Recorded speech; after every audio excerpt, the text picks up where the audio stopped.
마가복음 10장입니다. 마가복음 10장 13절에서 16절입니다. 신약성경 마가복음 10장 13절에서 16절까지입니다. 하나님의 말씀 마가복음 10장 13절에서 16절을 한 목소리로 같이 읽겠습니다. 시작.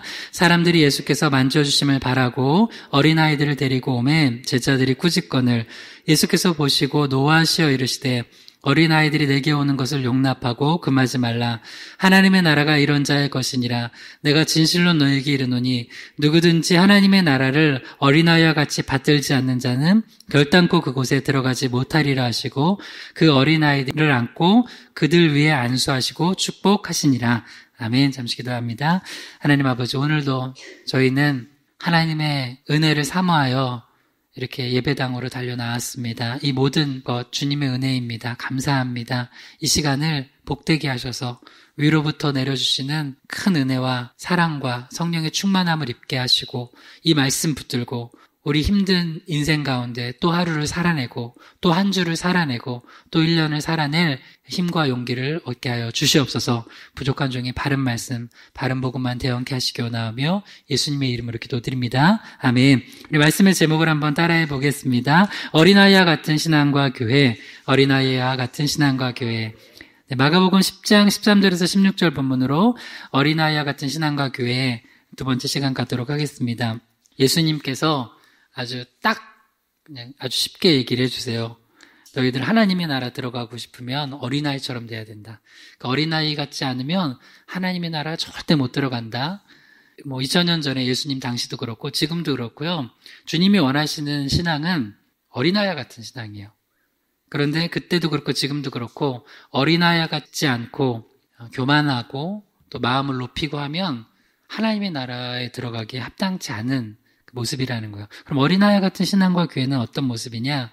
이제 어린아이의 특징 자체, 좋은 의미로 생명력 넘치고 순수한 신앙을 가진 그런 어린아이 같은 신앙과 교회는 첫 번째로 예수님의 은혜를 사모하는 신앙과 교회라고 했어요. 이걸 계속 이제 중점적으로 살펴보고 있고요. 오늘 한 번 더 살펴보고자 합니다. 한 번 더 따라해 주세요. 예수님의 은혜를 사모하는 신앙과 교회, 예수님의 은혜를 사모하는 신앙과 교회. 예수님의 은혜를 사모한다는 건 신앙의 기본 중에 기본이에요. 예수님께 우리가 주님 은혜 주세요. 저 예수님 안수해 주세요. 축복해 주세요 하고 예수님께 달려가는 신앙은 너무 아름다운 신앙이에요. 그리고 그게 없이 신앙생활 한다 그러면 우리 신앙을 다시 한번 점검하고 돌이켜야 돼요. 예수님은 예수님의 은혜를 사모하는 자들에게 은혜를 부어주세요. 그러면 우리가 오늘 또 세 가지를 살펴볼 건 뭐냐? 첫 번째는 말씀의 은혜를 사모해야 된다는 거예요. 두 번째는 구원의 은혜를 사모해야 된다는 거예요. 세 번째는 치유의 은혜를 사모하라는 것입니다. 한번 첫 번째부터 한번 따라해 봅시다. 말씀의 은혜를 사모하라. 말씀의 은혜를 사모하라. 자, 마가복음 10장 13절입니다. 사람들이 예수께서 만져주심을 바라고 어린아이들을 데리고 오매 제자들이 꾸짖거늘. 사람들이 어린아이들을 데리고 예수님께로 다가온 이유가 예수님이 만져주심을 바라고 왔다는 거예요. 이걸 다시 얘기하면 예수님, 우리 아이들에게 은혜를 좀 주세요. 저도 예수님 은혜를 받기 원하고 저만 받지 않고 우리 아이들도 은혜 받기 원합니다. 우리 아들도, 우리 딸도, 우리 손주도, 우리 부모님, 형제, 어머니, 아버지 다, 또 내 친구들 다 이렇게 주님께 데려나오는 거, 이거 굉장히 귀한 신앙이에요. 여러분 평생이라도 한번 기억해 보세요. 내가 누군가 손 잡고선 데리고선 예수님께 나와봤나? 혹시 없으신 분들은 천국 가기 전에 꼭 있기 바랍니다. 천국에서 주님 앞에 딱 섰을 때 너 누구 손잡고 예배당 한번 데려나온 적 있냐? 예수님 믿으라고 한 적 있냐? 없으면 이게 부끄러운 거잖아요. 구원받지만. 그래도 주님, 저 열심히 주님 복음 전했습니다. 하여튼 우리 가족들, 친지들, 친구들, 내 주변에 붙여주신 사람들 손잡고 주님께 데려나가려고 애썼습니다. 그런 신앙 되기를 주님 이름 축복합니다. 그래서 예수님의 만져주심을 바라고 어린아이들을 데리고 왔어요. 예수님의 은혜를 간절히 사모했어요. 그런데 이제 성경을 우리가 이제 보면 예수님께 나아갈 때 두 가지를 바라면서 보통 나가요. 첫 번째는 떡 때문에 나가요. 유괴떡. 그래서 오병이어의 기적 사건 때 보면 예수님이 그 기적을 일으키시니까 나중에도 막 예수님이 임금 삼으려고 하고 예수님께 막 몰려왔다가 예수님이 그때는 이제 유괴떡이 아니라 영의 떡, 내가 생명의 떡이다 하면서 영의 떡을 이제 말씀의 떡을, 그리고 그 생명의 떡이신 예수 그리스도 자체를 증거하시니까 거기에서는 또 이건 내 기대가 아니야 라고 생각을 하고 떠나간 사람도 있었다는 거예요. 그래서 실제로 예수님께 나아갈 때 주님이 우리의 육의 떡도 주세요. 분명히 그러시잖아요. 우리가 늘 기도하는 거. 먼저 그의 나라 의를 구하면 무엇을 먹을까 마실까 입을까 염려 안 해도 떡 줘서 우리를 먹이시고 음료 주셔서 우리를 마시게 하시고 우리 옷 주셔서 입히십니다. 할렐루야. 그러니까 육의 떡도 주세요. 그런데 그것만 구하면 안 되고 먼저 구할 게 뭐냐면 주님 저 말씀 주세요. 말씀의 은혜를 사모합니다. 하고 말씀의 은혜를 사모하면서 그 영의 떡을 사모하면 주님이 풍성하게 채워주신다는 거예요. 그리고 그 영의 떡을 먹으면서 우리 영혼이 살고 그걸 통해서 하나님께서 또 우리 육의 떡도 채워주시는 걸 경험하게 되는 거예요. 말씀의 은혜를 사모하시기 바랍니다. 시편 19편 9절에서 10절입니다. 여호와를 경외하는 도는 정결하여 영혼까지 이르고 여호와의 법도는 진실하여 다 어려우니 금 곧 많은 순금보다 더 선호할 것이며 꿀과 송이꿀보다 더 달도다. 시편 기자가 하나님의 말씀, 이제 여기서는 여러 가지로 이제 풀어서 얘기를 해요. 하나님의 말씀을 여호와를 경외하는 도, 혹은 여호와의 법도, 또 여호와의 율법, 여호와의 증거, 여호와의 교훈. 즉 하나님의 말씀은 정결하고 진실하고 의롭다고 해요. 그래서 이 말씀을 시편 19편 10절에 두 가지로 이제 얘기하면서 내가 더 사모한다고 하는데 뭘 얘기하냐면 첫 번째는 물질이에요. 물질. 돈. 금이죠. 금이 곧 돈이잖아요. 금, 곧 많은 금보다 더 내가 사모한다는 거예요. 그리고 더 그렇게 사모하라는 거예요. 또 하나는 꿀. 먹는 거죠. 입으로 들어가는 거. 여러분, 그러니까 꿀 싫어하면, 꿀 또 싫어하는 분들이 있다고. 전 꿀 좋아해요. 전 꿀 좋아해요. 혹시 꿀 집에 안 먹는 거 있으면 좀 갖다 줘요. 꿀. 얼마 전에 꿀 다 먹어가지고, 이게 또 하나 사서 먹는데, 꿀 좋아요. 근데 그 꿀보다 더 좋아요. 여러분이 만약에 좋아하는 거 있으면 그 꿀을 다른 걸 대체시켜도 줘요. 나는 청국장. 청국장보다 더 사모할 것이요. 나는 피자. 하여튼 아무거나 좋아요. 그런데 이제 두 가지로 봐봐요. 제가 만약에 하나님이 시편 19편 10절에 경우가 너 금 1억하고 말씀의 은혜랑 둘 중에 하나 줄게 뭐 가질래 하면은 저는 뭘 구해야 될까요? 아멘 할렐루야. 그러고선 우리 집사님 권사님들은 1억 구할 거죠. 목사님이니까 목사님은 말씀이고 우리는 1억이죠. 아닙니다. 이게 여러분 말씀이 있으면 하나님이 다 채워주십니다. 할렐루야. 솔로몬이 그러잖아요. 솔로몬이 다 부와 명예 권력 가진 게 그 말씀이 있어서 그런 거예요. 지혜롭게 구해서요. 목사가 제가 생각해 봤어요. 진짜로 너 1억을 가질래, 말씀의 은혜를 가질래 할 때 만약 1억을 가지면 말씀의 은혜를 걷어간다고 하시면 제가 1억을 가질까요? 이거 절대 안 가질 거예요. 진짜로. 왜냐면 난 목회자인데 평생 내가 말씀 전하고 살아야 되는 사람인데 1억 가지고 내가 성경을 딱 열었는데 말씀의 은혜를 못 받아. 말씀에 영감이 없어요. 그러면 나 어떻게 살아요? 나 목회 못해요. 주님, 저 말씀의 은혜를 주세요. 그래서 사도 바울이 주의 종으로서 기도 부탁할 때 이렇게 기도 부탁을 해요. 내게 말씀을 주사, 입을 열어 복음의 비밀을 담대히 전하게 해달라고. 그러니까 여러분이 목회자를 놓고 기도해 줄 것 중에 하나가 뭐냐면 하나님께서 말씀의 은혜를 많이 부어달라고. 이번에 여러분 특별 새벽 기도회도 6일 동안 말씀 전해야 되는데 이 잠언 30장 붙들고 제가 씨름하고 있는데 기도하면서 말씀의 은혜가 있어야 돼요. 그래야지 그게 흘러가잖아요. 그러니까 여러분도 말씀의 은혜가 있으면 그걸 여러분들이 주변하고 나눠보세요. 저처럼 여러분들이 설교하는 형태로 이렇게 단에서서 하진 않겠지만 식사하면서도 말씀의 은혜 나누고 커피 마시면서 나눠보세요. 그러면 저는 가끔 주변에서 말씀 한두 마디 이렇게 그냥 전해주는 건데도 은혜 받을 때가 있어요. 그렇구나. 또 그렇게 그 말씀이 그렇게 은혜가 있구나. 우리 중보기도회 하면서도 집사님 권사님들도 말씀 가끔 나누잖아요. 내가 이번 주에 이런 말씀 묵상했는데 그러면서 막 나누면은 저도 은혜 받아요. 그러니까 여러분들도 말씀의 은혜를 사모하시기 바랍니다. 또한 꿀과 송이꿀보다 더 달대요. 이거 좀 그렇게 사모해 보세요. 그러면서 말씀의 은혜를 사모하면 하나님이 어떤 은혜를 주시냐면 그 말씀을 통해서 우리를 소성케 한다는 거죠. 여러분 다운됐을 때 있잖아요. 여러분 인생이 다운되면 여러분 혹시 경험해 봤어요? 우울증? 이게 어느 정도냐면 이번에 원래 개그맨들은 다른 탤런트나 영화배우보다 자살을 잘 안 해요. 우리나라 뭐 유명한 그 연예인들 자살하는 저기들 보면 주로 가수나 탤런트잖아요. 뭐 최진실부터 해가지고 최근에 뭐 죽은 저기들 보면은. 근데 지난주에 그 개그맨 한 자매가 그 박지선 씨가 알죠? 뭐 유명한. 그것도 또 어머니랑 같이 그런 극단적인 선택을 해서 보통 개그맨들은요 보면요 이혼도 잘 안 해. 그거 보면 왜냐면 되게 힘든데 그냥 웃으면서 막 넘겨요. 응? 팽현숙, 최양락 뭐 이런 부부들 서로 막 거의 그 못 잡아먹어서 안달이면서도 살아. 그런데 그 개그맨들이 그런 또 은혜가 있어요. 보통 이제 긍정적으로 생각하는 거예요. 근데도 한번 극심하게 그 빠지면 그 세상의 유머 가지고 한번 웃으면서 넘어갈 수 없을 정도로 깊이 빠져요. 근데 말씀이 있으면 그 말씀이 나를 다시 살려요. 그래서 말씀을 사모하는 거예요. 누가복음 10장 39절에서 40절 읽어봐요. 그에게 마리아라 하는 동생이 있어 주의 발치에 앉아 그의 말씀을 듣더니 마르다는 준비하는 일이 많아 마음이 분주한지라.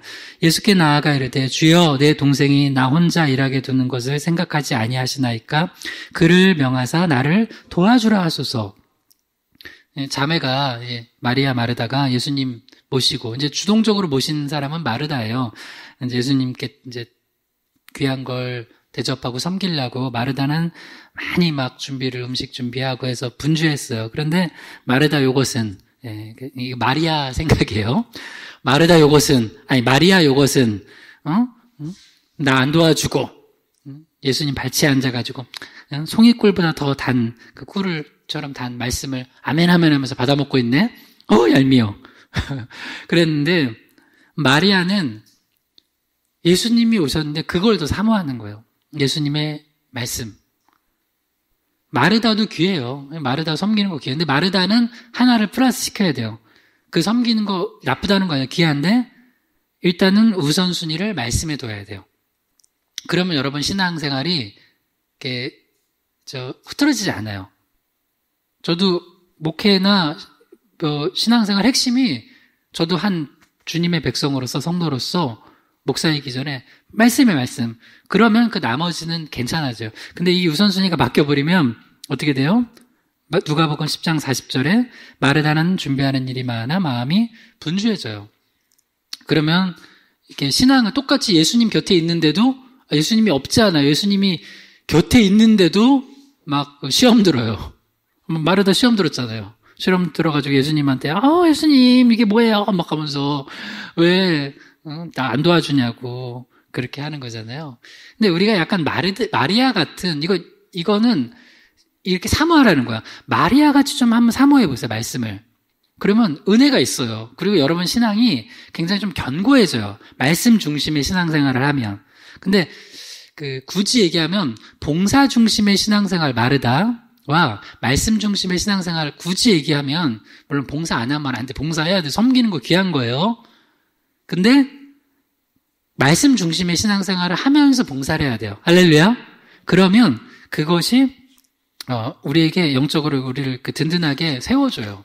안 그러면 어떤 사람은 되게 놀라운 건 뭐 10년, 20년 열심히 교회에서 봉사한 사람인데 어느 날 한 번 넘어지면 확 넘어져. 왜 그래요? 말씀 중심의 봉사 섬김이 아니라 봉사 중심의 신앙생활을 해서 그래요. 근데 말씀 중심의 신앙생활을 하는 사람은 그런 걸로 안 넘어져요. 왜? 말씀을 붙들고 자기의 다운되어 있는 거를 쫙 그래도 끌어올릴 수 있는 그 영성이 있기 때문에 그래요. 시편 107편 19절에서 20절에 시작. 이에 그들이 그들의 고통 때문에 여호와께 부르짖으매 그가 그들의 고통에서 그들을 구원하시되 그가 그의 말씀을 보내어 그들을 고치시고 위험한 지경에서 건지시는도다. 아멘. 올 한 해 제가 정말 목회하면서 많은 일들이 있었어요. 근데 여러분 저 보면 어때요? 목사님이 정말 처절하게 지금 쓰러져 있구나 이런 느낌이에요? 네, 할렐루야. 그렇게 엄청나게 그러진 않아요. 그러나 참 감사한 건 제가 참 쓰러질 만한 일이 많았어요. 여러분 기도 제목 저도 아시지만 우리 가까운 가족 중에 크게 아프셔서 또 수술도 잘 안 돼가지고 2차 수술까지 하시고 그런 일이 1차에서 안 되는 경우가 90% 중에 10%밖에 없대요. 근데 그 10%에 드신 거야. 근데도 우리는 어떻게 했냐? 감사했죠. 이걸 통해서 하나님이 더 완벽하게 치료하시려고 하신다. 하여튼 뭐 그런 것도 있고, 여러 가지 그건 어떻게 보면은 정말, 그거는 그 중에 좀 제일 작은 거예요. 정말 영적으로 이렇게 크게 얻어맞은 것도 많고, 너무 힘든 게 많았어요, 사실은. 올해. 지난 몇 주한 수요일에 한번 예배 때 잠깐 얘기했었는데, 근데도 제가 목회하는데 신기한 게 괜찮아요. 왜 그러냐면 그때그때 하나님 말씀을 주셔서 내가 붙들면 내가 살겠다는 말씀이 있었는데 딱 붙은 거예요. 그걸로 산 거예요. 그래서 이스라엘 백성들이 고통 가운데 여호와께 부르짖을 때 주님이 갑자기 돈을 주시지 않고 뭘 주셨어요? 말씀을 보내주셔서 그들을 고치시고 위험한 지경에서 건지셨대요. 여러분 인생에도 정말 우리가 고통 때문에 쓰러질 것 같을 때, 죽을 것 같을 때 말씀의 은혜를 구하세요. 말씀의 은혜를 사모하세요. 그러면 주님께서 그 말씀, 여러분 살릴 말씀을 분명히 보내주셔서 여러분 위험한 지경에서 건지시고 고쳐주실 것입니다. 할렐루야. 시편 119편 50절입니다. 이 말씀은 나의 고난 중의 위로라. 주의 말씀이 나를 살리셨기 때문입니다. 네. 분명히 있어요. 창세기부터 요한계시록까지 놀라운 게 내가 딱 거기서 걸려 넘어져 죽을 것 같은데 이 말씀이 딱 있어서 그 말씀 붙들고 살 말씀이 꼭 있다고요. 그리고 정말 세상 무엇도 위로가 안 돼요. 무엇도 위로가 안 돼서 이제는 마지막 그 길밖에 없겠구나 할 때도 그 말씀을 붙들고 위로가 돼서 나를 살리는 그런 말씀이 있다는 거예요. 그래서 우리가 여러분 첫 번째 구할 건 뭐냐면 말씀의 은혜를 구하세요. 그러면 반드시 여러분 하나님께서 은혜를 주세요. 예를 하나 들어볼게요. 어떻게 구해야 되냐. 창세기 6장 18절에 19절이요. 그러나 너와는 내가 내 언약을 세우리니 너는 내 아들들과 내 아내와 내 며느리들과 함께 그 방주로 들어가고 혈육 있는 모든 생물을 너는 각기 암수 한 쌍씩 방주로 이끌어들여 너와 함께 생명을 보존하게 하되. 이제 하나님께서 여기 홍수를 다 심판하실 것이다 얘기하시고 먼저 뭘 말씀하시냐면 노아에게 방주 지어라. 방주 짓고 너랑 아들들과 아내와 며느리들 다 들여보내서 구원하거라 얘기했어요. 이제 그러면 아멘 했어요. 아멘. 근데 갑자기 창세기 6장 19절에 하나님의 말씀이 노아에게 임한 말씀이 1번 첫 번째까지는 방주 지으는 것까지는 좀 어떻게든 해보겠는데 약간 이해도 안 되고 내 힘으로는 할 수 없는 말씀을 주실 때가 있어요. 다시요. 방주는 어떻게든 지어보겠어요. 근데 이해도 안 되고 도저히 내 힘으로 할 수 없을 것 같은 말씀을 주실 때가 있어요. 혈육 있는 모든 생물, 자, 모든 생물이에요. 모든 생물을 너는 각기 그것도 암수 한 쌍씩 방주로 이끌어들여서 너와 함께 생명을 보존하게 하래요. 이해가 돼요? 이해가 돼야 안 돼요? 노아가 할 수 있는 거예요? 할 수 없는 거예요? 없죠? 그러면 여러분에게도 그럴 때가 있어요. 어느 날 말씀인데 하나님 말씀 주신 게 내가 이해도 할 수 없고 내가 할 수도 없을 것 같은 말씀을 주실 때 있어요. 그때도 아멘입니다. 할렐루야. 자, 그 뒤에 여기서 아멘하면 하나님이 방법도 가르쳐 주세요. 창세기 6장 20절에 시작. 새가 그 종류대로 가축이 그 종류대로 땅에 기는 모든 것이 그 종류대로 각기 둘씩 내게로 나아오리니 그 생명을 보존하게 하라. 할렐루야. 아멘. 일단 이해 안 되고 어떻게 할 수 없는 거 아멘 하니까 하나님이 그 다음 방법을 가르쳐줘요. 그 방법은 뭐냐? 그건 내가 할게. 너는 방주를 일단 줘. 그래서 방주를 줬어요. 오랫동안. 근데 그러면서도 노아가 일단 아멘 했지만 방주를 이제 나랑 우리 아내랑 며느리랑 아들들은 들여보내겠는데 저 어떻게 저 사자를 집어넣고 저 새를 집어넣고 저 나머지 뱀을 집어넣고 어떻게 하지?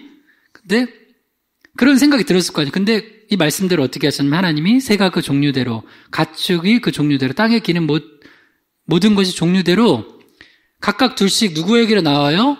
노아한테로 와요. 저 왔어요. 그래서 문을 열고 노아는 어서 들어가. 웃어 들어가.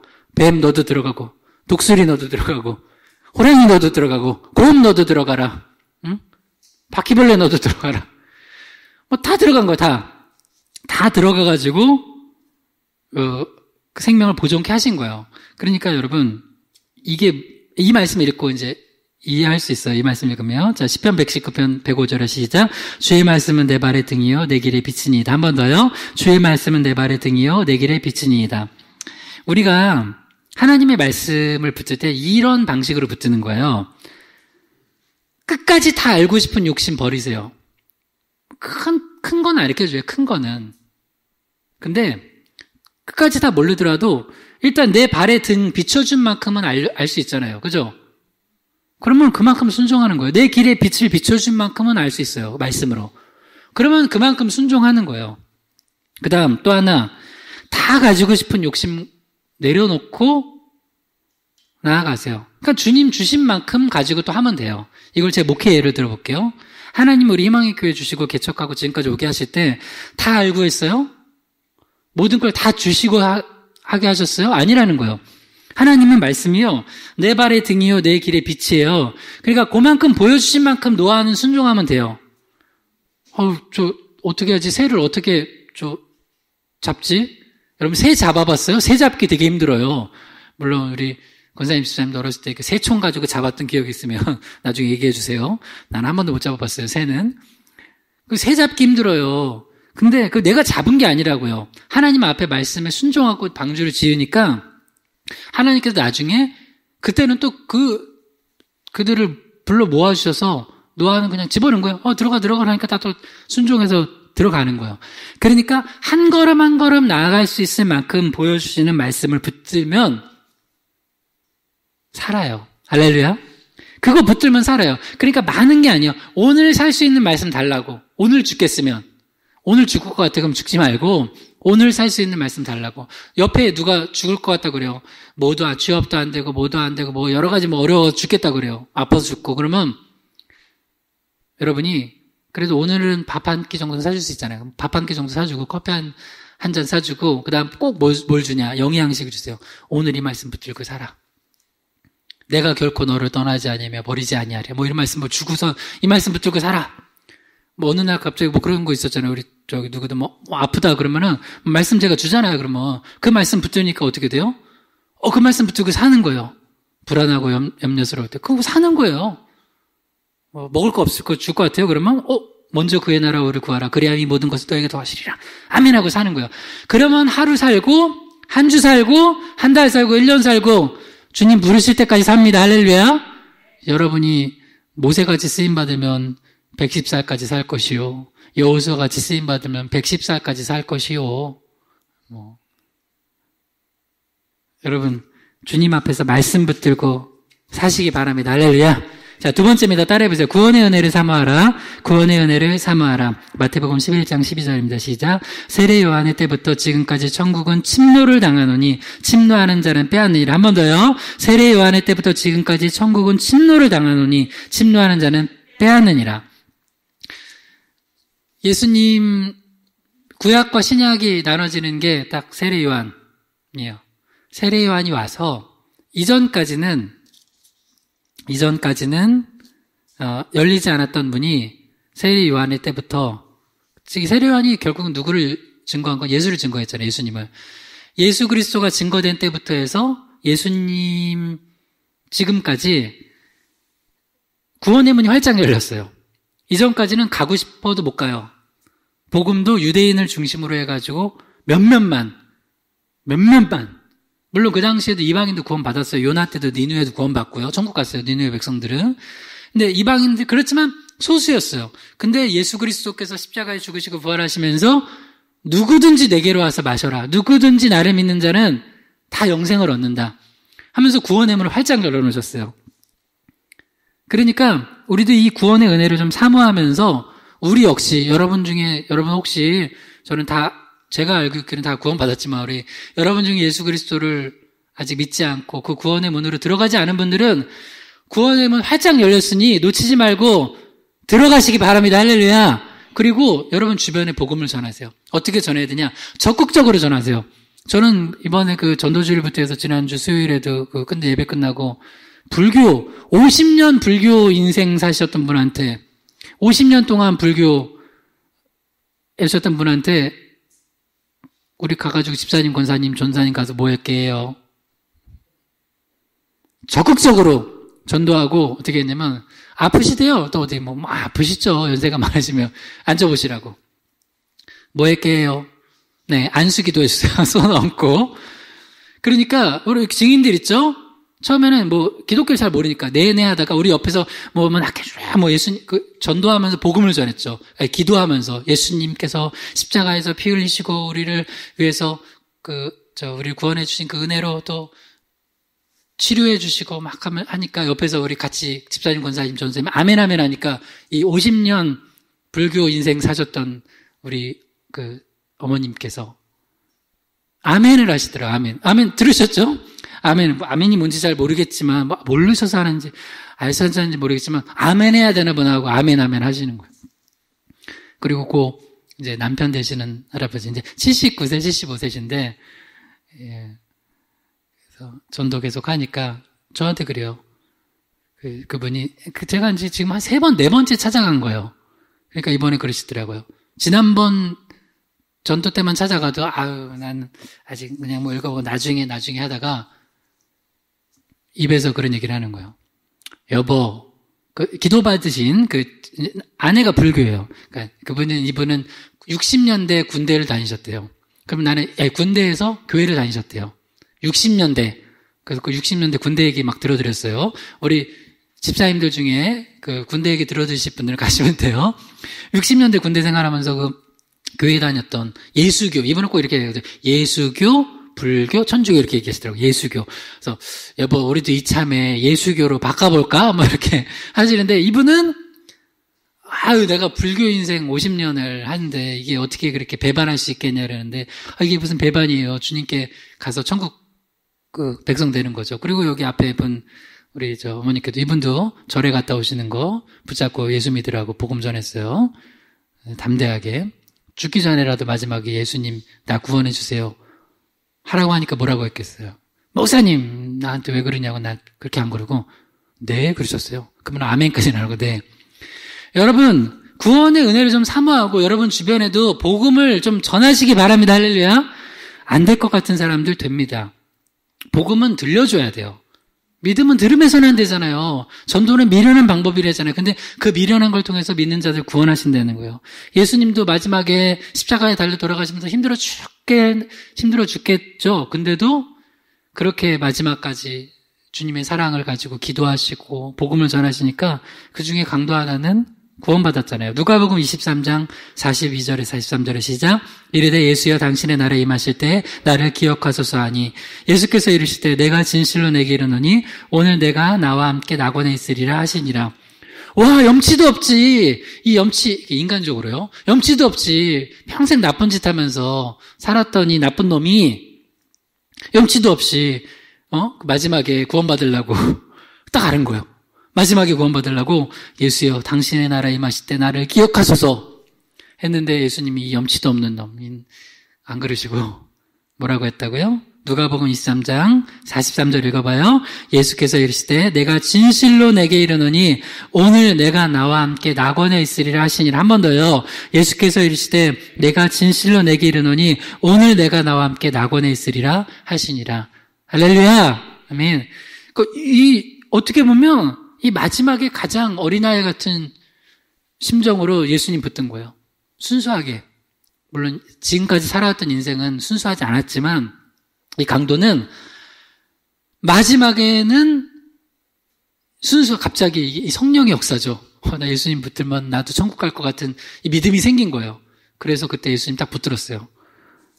근데 예수님이 오늘 마태복음 11장 12절 말씀에 의하면 침노하는 자는 빼앗는다고 그러죠. 침노한 거예요. 천국을 아주 그냥 빼앗아 버린 거예요. 물론 이렇게 비유적인 거예요. 천국을 뭐 빼앗는다는 건 아니지만 천국에 그냥 구원의 문에 나도 들어갈래 예수님 나도 구원해 주세요 하고 간 거예요. 본인이. 그러니까 우리 주변에 사람들 가족 친지들 전도하세요. 나는 계속 전도하면서 소망이 생기는 게, 그리고 또 하나 약속하셨어요. 60년대 군대 다니신 우리 79세 제 아버님께서 11월에는 김장 때문에 바쁘고 12월에 꼭 오겠대요. 몇 시냐고 물어봐요. 11시라고. 주일날, 수요일날 11시에 예배 있다니까. 꼭 12월에 가시겠대요. 그래서 우리 12월 달에 초청을 하려고요. 그래서 우리 복음, 여기 불교라고 하신 분들한테 복음을 다 전했어요. 그리고 제가 확답을 다 들었어요. 교회 나오시라고 하니까 다 나오시겠대요.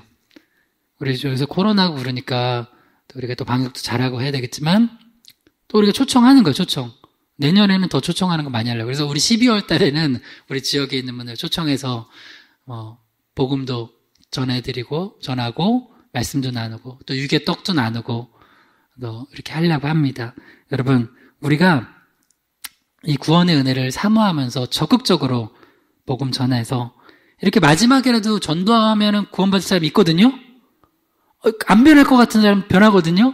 그러니까 우리가 지레 짐작하지 말고 그냥 안 될 거라고 포기하지 말고 열심히 전도합시다. 그리고 우리 집사님 하나는 기도 50년 불교 인생 사셨던 그 어머님한테 생강 널어놨는데 생강을 받아왔어요. 와, 생강을 받아왔어. 그래서 잘하신 거예요. 예수님도 수가성녀인한테 물 달라고 했잖아요. 그 말씀을 그대로 실천해서 생강을 받아냈어요. 네, 뜯어낸 건 아니고 받아냈어요. 네, 우리 가서도 또 뭐 좀 달라고 하세요. 여러분들도 주시고 또 달라고 하세요. 너무 좋아하세요. 믹스 커피도 대접받았어요. 또 가서 뭐 달라고 하려고요. 고린도후서 6장 2절에 시작. 이르시되 내가 은혜 베풀 때 너에게 듣고 구원의 날에 너를 도왔다 하셨으니 보라 지금은 은혜 받을 만할 때요 보라 지금은 구원의 날이로다. 아멘. 그래서 적극적으로 은혜를 사모하면서 특별히 구원의 은혜를 사모하면서 얘기를 하세요. 그리고 자꾸 주변에 나중에 하는 사람들이 있죠. 나중 없을 수 있어요. 제가 특별히 여기서 왜 자꾸 어르신들한테는 복음을 빨리 전하냐면요. 좀 제가 예의 없는 것 같아도 불교도들한테 특별히 막 전하냐면 진짜 죄송한 얘기지만 이거는 나쁜 의도로 듣지 마세요. 80세 넘으셨잖아요. 85세 막 넘으신 분들도 있고 70대 후반 거의 79세 어느 날 갑자기 그 다음 주에 찾아갔는데 돌아가셨다 할 수도 있어요. 근데 만약에 그분들이 지옥 문 앞에 딱 갔어요. 지옥 문 앞에 갔어. 그래서 이제 지옥 들어가려고 하는데 나는 억울하다고 나는 한 번도 복음도 못 들었다고 하면서 그때 만약에 그러면은 물론 복음을 어딘가에서 들었겠지. 그래도 하여튼 지옥 가는 거지만 근데 그때 갑자기 막 생각이 딱 난 거야. 뭐야?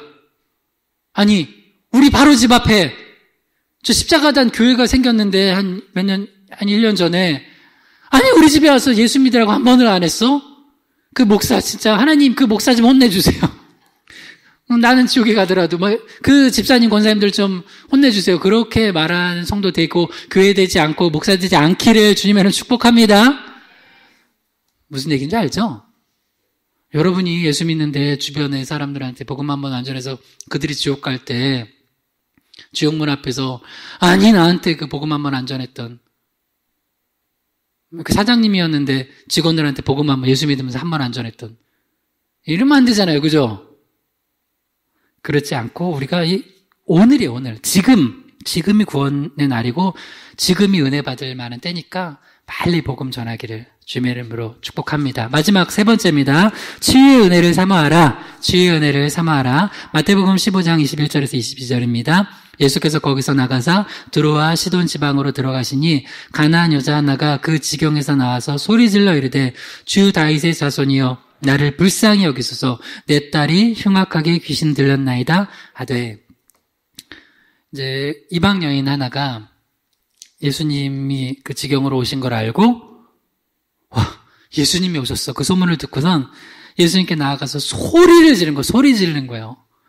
소리를 질러서 뭐라고 하냐면 주 다윗의 자손이여 나를 불쌍히 여기소서 이거 따라해 봅시다. 다윗의 자손이여 나를 불쌍히 여기소서 다윗의 자손이여 나를 불쌍히 여기소서 한 번 더요. 다윗의 자손이여 나를 불쌍히 여기소서 다윗의 자손이여 나를 불쌍히 여기소서 우리 믿음으로 한 번만 더 합시다. 시작. 다윗의 자손이여 나를 불쌍히 여기소서. 그러면 우리 주님은 절대로 외면하는 분이 아니에요. 우리 지금 영혼이 병들고 몸이 병들고 했을 때 예수님 다윗의 자손이여 나를 불쌍히 여기소서. 이 여인은 비록 이방 여인이었지만 예수님에 대한 바른 신앙 고백이 있었어요. 예수님이 누군 줄 알고 바르게 신앙 고백을 하고 나아가면 불쌍히 여겨달라고 그러면 주님 은혜 주십니다. 이게 치유의 은혜예요. 분명한 거예요.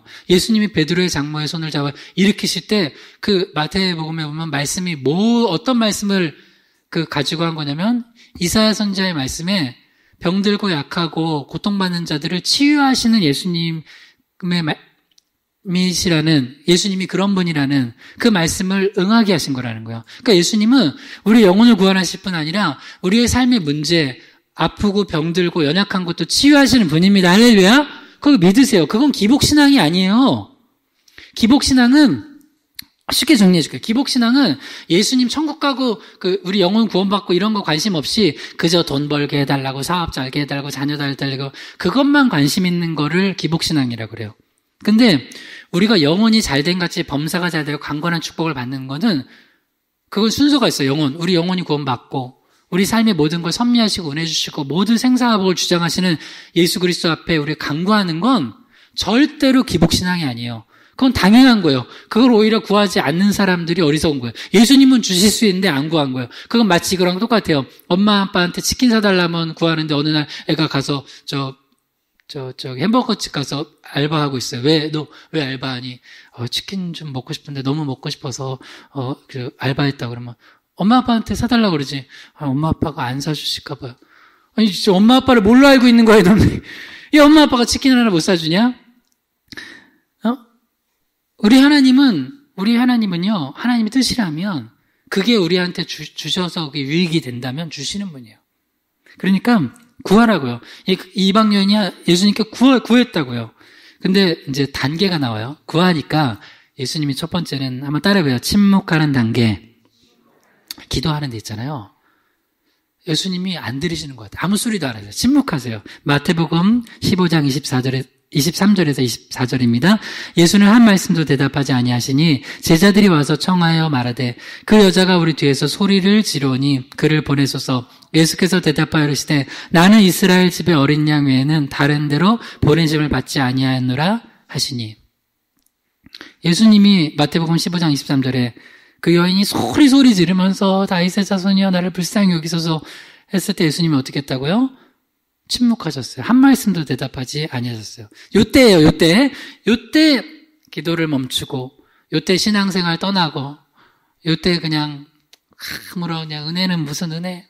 아무런 감흥도 사모함도 없이 신앙생활하는 분들이 있어요. 그러면 안 돼요. 그때 더 소리 질러야 돼요. 더 소리 질러야 돼요.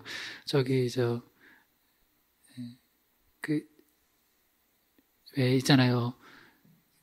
조용필이 기도하네. 막 이거 모르나? 워낙 유명해. 조용필. 지금도 조용필 공연하면 기도하는 그냥 하기 싫은데 이제 조용필 팬들도 늙어가지고 힘든데 그냥 해주더라고. 기도하는 하면 그 소리 지르는 조용필한테도 그렇게 소리 지르는데 이번에 공집사님 저 공연 때 보니까 직접 못 가서 하니까 다들 깜짝 놀랐어요. 그 영상으로 보는데 댓글로 소리 지르는데 다들 계속 끊임없이 올라오는 거예요.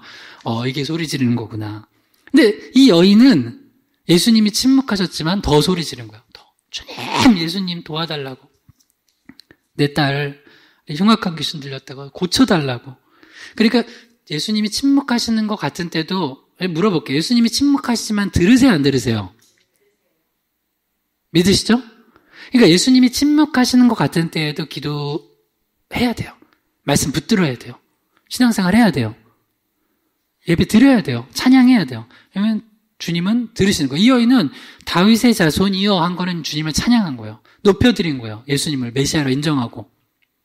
주님이 나의 구원자시라는 거예요. 오히려 유대인들은 예수님을 그렇게 안 믿었는데 이방 여인이 믿음이 있었어요. 놀란 거예요. 그래서 먼저 된 자가 나중되고 나중된 자가 먼저 되는 그런 역사들이 있다는 거예요. 그때 이제 두 번째가 이제 예수님이 뭐라고 하시냐면, 이제 마태복음 15장 24절에 예수님이 나중에 대답을 하시는데, 나는 이스라엘 집의 어린 양 외에는 다른 데로 보내심을 받지 아니하노라. 이게 뭐냐면, 한번 따라해보세요. 믿음의 테스트. 네, 믿음의 테스트가 반드시 있어요. 그래서 근데 믿음의 테스트를 2번 하세요.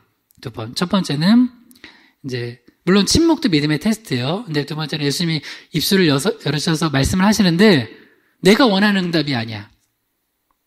안 된다는 거야. 안 고쳐줄 거라는 거예요. 나는 이스라엘의 집에 어린 양 외에는 다른 데를 보내심을 받지 아니하노라. 근데 여기서 이 테스트에서 떨어진 사람이 있어요. 근데 그때 이 여인은 또 부르짖어요. 마태복음 15장 25절에서 24절입니다. 25절에서 26절입니다. 여자가 와서 예수께 절하며 이르되 주여 저를 도우소서. 대답하여 이르시되 자녀의 떡을 취하여 개들에게 던짐이 마땅하지 아니하니라. 여자가 이르되 주여 옳소이다마는 개들도 제 주인의 상에서 떨어지는 부스러기를 먹나이다 하니. 그때 여자가 예수님께 이번엔 또 절해요. 이게 뭐예요? 예배예요. 그러니까 뭐 좀 삐지면 예수님께 이제 삐질만 하잖아요. 안 고쳐준다고. 나는 이스라엘의 집에 잃어버린 양 외에는 다른 데로 보내심을 받지 아니하느라만 삐지면 됐어! 교회 안 가! 부처님한테 구할 거야. 달님한테 구할 거야. 여러분, 기도의 대상이 중요해요. 삼위일체 하나님, 오직 예수님의 이름으로 하나님께 구하는 겁니다. 아무한테나 구하는 게 아니에요. 그래서 근데 예수님 앞에 나와서 예배 드려요. 절해요. 경배 드렸어요. 이 여인은 그래도 나와요. 뭐 조금만 삐지면 그냥 교회 안 나온다고 그러면 안 돼요, 여러분. 그런 소리 하지 마세요. 평생에. 그러니까 예수 믿으면서 하지 말아야 될 소리. 결혼 생활하는 분들이 부부들 싸우면서도 쉽게 하면 안 되는 소리가 뭐예요? 우리 헤어져, 우리 이혼해. 그런 소리 하는 거 아니잖아요. 그런 것처럼 이거 뭐예요? 예수 믿으면서 뭐 좀 힘들고 좀 어렵고 삐졌다고 해가지고 네, 예수님 예배 안 할 거예요. 요배 아내처럼 이런 소리 하면 안 돼요. 그러지 말고 그래도 예배하는 거. 이 여인이 예수님께 나와서 절했어요. 예배 드렸어요. 그러면서 또 도와달래요. 근데 예수님의 테스트, 이건 좀 강력한 테스트예요. 마태복음 15장 26절 같이 읽어봐요. 시작. 대답하여 이르시되 자녀의 떡을 취하여 개들에게 던짐이 마땅하지 아니하니라. 와, 이거는 진짜 큰 테스트예요. 모든 자존심 다 상하게 만드는. 근데 자존심 때문에 신앙 생활 제대로 못하는 건 그거는 하나님 예비하신 축복 못 받는 거예요. 주님이 우리 믿음을 보시려고 테스트할 때가 있어요. 이삭도 아브라함 이삭 바치려고 할 때 그 성경 잘 읽어봐요. 이삭 원래 그 번제로 받으려고 한 게 아니라 아브라함 믿음을 시험한 거예요. 테스트한 거예요. 근데 아브라함이 진짜 드리려고 했어요. 하나님이 멈춰라. 실제로 여러분 우상숭배에서 그 몰록 제사가 자녀 바치는 건 그거 못하게 금지하세요. 하나님은 그걸 받으시는 분이 아니에요.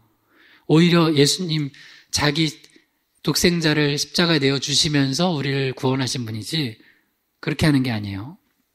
근데 예수님이 마태복음 15장 26절에 정말 너 개라는 거예요. 이방인들을 개 취급했어요. 실제로 유대인들이. 근데 예수님도 그렇게 얘기를 했어요. 그리고 자녀의 떡을 줄 수 없다. 넌 안 돼. 네 딸 못 고쳐줘. 했는데 여러분 이런 믿음이 있어야 돼요. 마태복음 15장 27절 우리가 마태복음 15장 25절에서 27절까지 읽었죠. 마태복음 15장 27절 크게 읽어봐요. 여자가 이르되 주여 옳소이다마는 개들도 제 주인의 상에서 떨어지는 부스러기를 먹나이다 하니. 한번 따라해보세요. 부스러기 은혜라도 사모하라. 부스러기 은혜라도 사모하라. 주님, 저 부스러기 은혜라도 주세요. 희망의 교회 저 부족합니다. 제가 담임 목사로 저 부족합니다. 근데 저 부스러기 은혜라도 주세요. 저 올해 많이 힘들었잖아요. 근데도 부스러기 은혜라도 주세요. 그래야지 제가 또 성도들 먹여요. 나 그 심정으로 지금 기도하고 있어요. 그러면서 지금 새벽 특세 준비하고 있고. 여러분들 좀 그런 은혜를 좀 사모하세요. 부스러기 은혜라도 주인의 상에서 떨어지는 거 개들이 먹지 않냐고. 때로는 뭐 이렇게 손 같은 거 닦고 이렇게 던져주기도 해요. 그럼 뭐 그거 와가지고 멍멍거리면서 먹어요. 나 개 같은 취급 당해도 좋으니까 그 은혜 작은 거라도 달라고. 내가 그걸 먹으면 산다고. 우리 딸이 그 은혜라도 있으면 산다고 하는 거예요. 근데 예수 믿는 사람들이 그 은혜에 사모함이 없어. 예를 들어서 여러분 코로나 때문에 교회 못 가요 요새? 진짜 그래요? 예배 못 드리냐고요. 여러분, 온라인 예배가 신령과 진정으로 예배를 드리는 건 아니라는 거는 아셔야 돼요. 마치 이건 진짜 말장난이에요. 우리가 영과 진리로 예배라고 그랬으니까 온라인 예배가 더 영과 진리인 것처럼 장소에 구애받지 않고 무슨 말도 안 되는 소리예요. 온라인도 장소예요. 어디 장소예요? 웹이라는 장소예요. 그리고 여기도 장소예요. 그러니까 여기서 드리거나 온라인으로 드리거나 영과 진리로 예배를 드리는 사람이 있을 거예요, 분명히.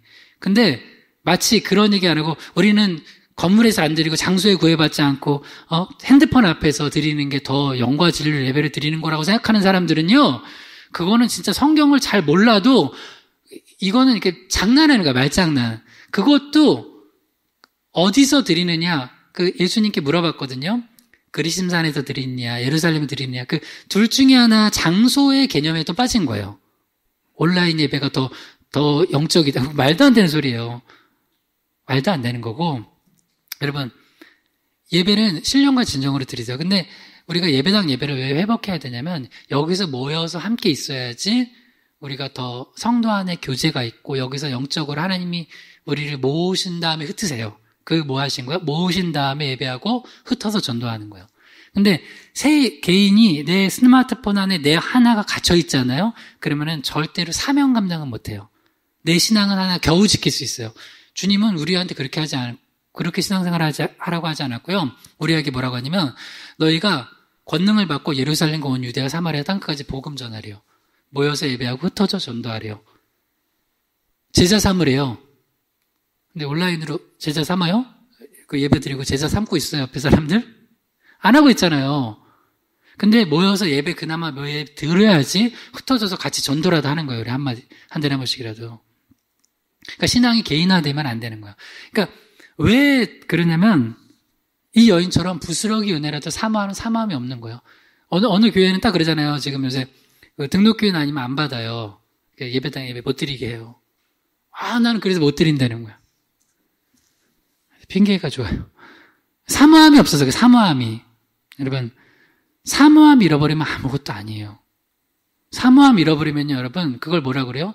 여러분, 아시아 7교회 중에 에베소 교회가, 초대교회 에베소 교회가 예수님께 책망받았던 게 뭐예요? 첫사랑 잃어버린 거예요. 그게 사모함 잃어버린 거예요. 이 부스러기 은혜라도 달라고 하는 사모함 잃어버린 거예요.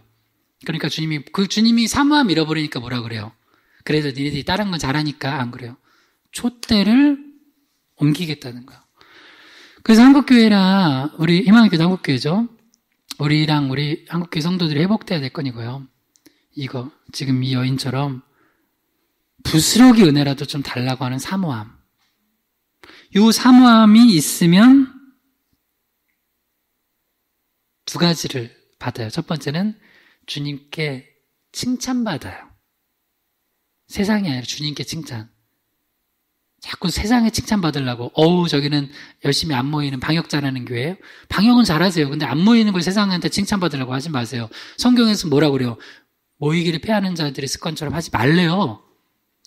세상에 칭찬받은 거, 그거 가지고 되게 좋은 교회라고, 좋은 목사라고, 좋은 성도라고, 그거 좋아가지고 나는 인기 있는 교회 성도 목사, 그런 착각하지 마세요. 주님의 인정을 받아야 되고, 또 하나는 주님께서 응답해 주세요. 치유해 주세요. 자, 마태복음 15장 28절에 시작. 이에 예수께서 대답하여 이르시되, 여자여 내 믿음이 크도다. 내 소원대로 되리라 하시니 그때로부터 그의 딸이 나으니라. 할렐루야. 한번 따라해봅시다. 여자여 내 믿음이 크도다. 자, 자기 이름 넣어서 한번 해봅시다. 누구누구요? 시작. 서기영 목사여 내 믿음이 크도다. 할렐루야. 이렇게 우리 예수님께서 여러분 이름 부르면서 그렇게 믿음이 크다고 예수님께 칭찬받길 바랍니다. 그 다음에 내 소원대로 되리라 응답해 주셨어요. 처음엔 침묵하셨고, 한번 테스트하셨고, 또 한번 자존심 긁으면서 테스트하셨는데, 이 여인이 그 부스러기 은혜라도 사모하니까 주시는 거예요. 그래서 그때로부터 그 딸이 낳았다는 거예요. 그래서 여러분, 우리 마지막 말씀, 이 말씀부터 기도할 텐데요. 야고보서 4장 6절이에요. 같이 읽어봐요. 그러나 더욱 큰 은혜를 주시나니, 그러므로 일렀을 때 하나님이 교만한 자를 물리치시고 겸손한 자에게 은혜를 주신다 하였느니라.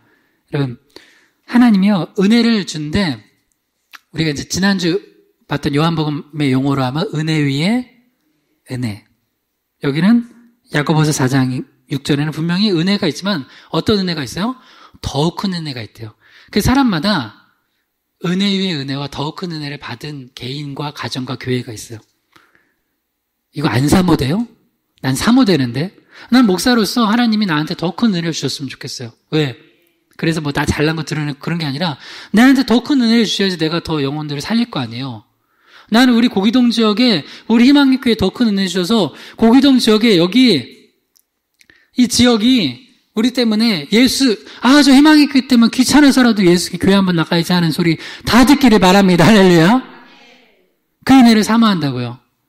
우리가 8교회 놓고 기도하는데 정말 진짜 마음이 아파가지고 우리 만남의 교회 저기 교회 빼져가지고 그 탑도 없어졌대.